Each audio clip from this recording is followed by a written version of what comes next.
वालेकुम, आप देख रहे हैं जेएन न्यूज और मैं हूं आपकी मेजबान सुंबल ज़िया। बुलेटिन का बाकायदा आगाज करते हैं और शामिल करते हैं अब तक की अहम तरीन खबर।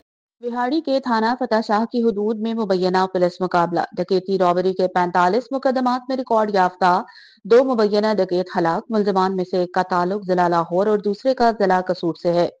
खबर शामिल करते हैं हमारे deputy bureau chief Mohammad अदीम Gujjar की रिपोर्ट के मुताबिक बिहाड़ी के थाना फतेहशाह की हुदूद में मुबैना पुलिस मुकाबले में 2 डकैत हलाक हो गए। पुलिस तर्जुमान के मुताबिक पुलिस रेस्क्यू 15 पर डकैती की कॉल पर दौरान पेट्रोलिंग 4 कस नामालूम मुलजमान का 6 मील के करीब पुलिस से टाकरा हो गया। पुलिस को देखकर मुबैना मुलजमान ने पुलिस पर फायरिंग कर दी, जिससे सरकारी गाड़ी को भी नुकसान पहुंचा।